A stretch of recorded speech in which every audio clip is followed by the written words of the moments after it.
Hello there, my beloved friends and family. I hope everyone is healthy, happy, and safe out there.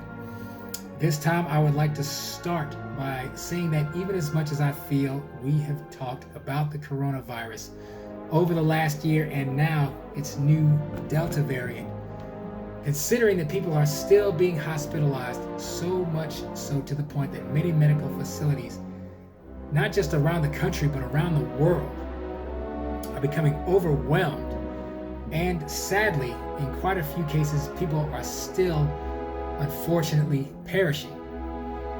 I would be remiss in my Jedi duties as a public servant by not continuing to encourage those of you who are possibly still clinging to conspiracy theories or political ideologies that have deterred you from getting the vaccines, despite months of valid evidence of their efficacy, to please do get vaccinated.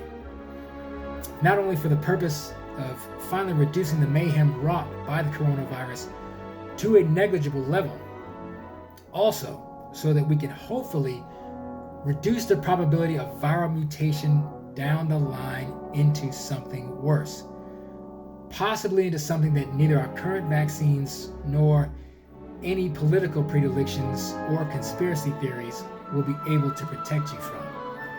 Now, I know how that sounds, but know that fear-mongering is not my modus operandi as a Jedi. I'm telling you, as I have before, do not be afraid, be prepared. All right, I think you get the picture, my friends. Moving right along. On to this video's main topic, just a quick history lesson considering the Olympics recently wrapped up. I'm sure by now you have all heard the amazing story of the great Jesse Owens and his track and field evisceration of the Nazis, winning quadruple gold at the 1936 Olympic Games in Berlin. Now, as the story goes that most of us have probably heard, upon seeing Jesse Owens scorch his beloved Nazi athletes, completely splintering the quote-unquote master race ideology that the Nazis were perpetuating at the time, Hitler, apparently in a fascist conniption, refused to shake hands with Owens and promptly left the stadium. Well, as a wise Jedi once said, you must unlearn what you have learned. So as it turns out, here's what actually happened. On the first day, Hitler shook hands with all the Nazi gold medalists, as well as a few Finnish athletes, and left the stadium that night. Hitler was reprimanded for his actions, and the head of the IOC told him that he had to personally congratulate all the gold medalists or none. Hitler, of course, being Hitler, chose not to honor any of the athletes. When Owens won his medals, all Hitler did was give him the little bent-arm Nazi salute from his chair. Now, with Hitler, this sort of behavior should come as no surprise. The part that doesn't usually come up when this story is told is that none other than United States President Franklin Delano Roosevelt himself never publicly acknowledged Owens' accomplishments or those of any of the other 18 African American athletes that competed. None of them were invited to the White House with the rest of the Olympic athletes in 1936. In fact, the night Owens was to attend a dinner in his honor at the Waldorf Astoria in New York, he had to arrive via the service elevator.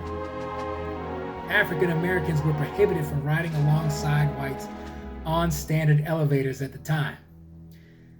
So after facing down and athletically decimating the Nazis, who represented the antithesis of freedom and the absolute worst in humanity, Owens had to come back to an America that was, make no mistake, similarly intumescent with a multitudinous amount of racism, bigotry, and discrimination, all the way up to the highest levels of government. So, here we are in 2021, and of course at this point you've all seen the reactions to gymnastics great Simone Biles taking a step back from competition to address her mental health.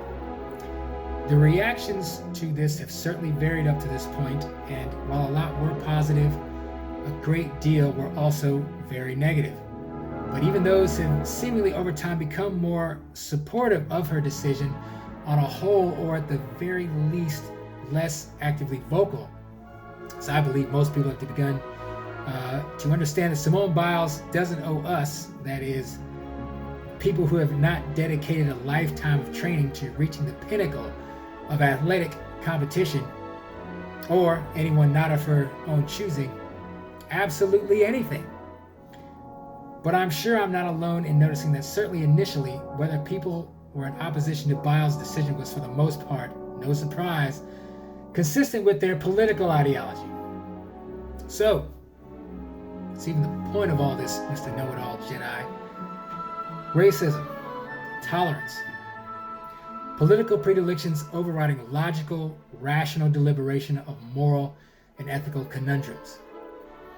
My message this time, friends, going forward as our Olympic athletes have returned from Japan, and as I was personally disconcerted that Simone Biles would return home to face a reception from the general public reminiscent of the 1930s, is to simply continue to learn from this little history lesson how race has played a part in the oppression and exploitation of people of color, even in cases of those who have honorably represented our country on the world stage, whether that be in athletic competition or even in defense of our freedom, and has been used to maintain social, economic, and political inequalities over the course of our history.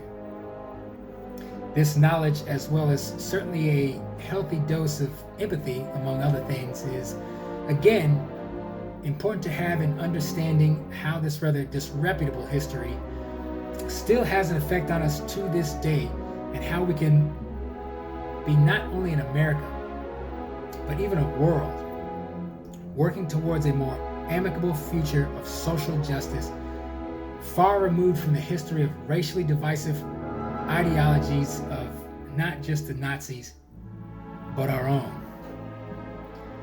And certainly, as well as it relates to the case of Ms. Biles, it will also be efficacious in our continued efforts to become the best versions of ourselves for us all to understand the nature of and how to overcome mental health issues that can affect even the highest performing of us. My friends, that is all for this installment. I hope you all stay healthy, happy, and safe. And as always, remember, there is no ignorance, there is knowledge. May the Force be with you.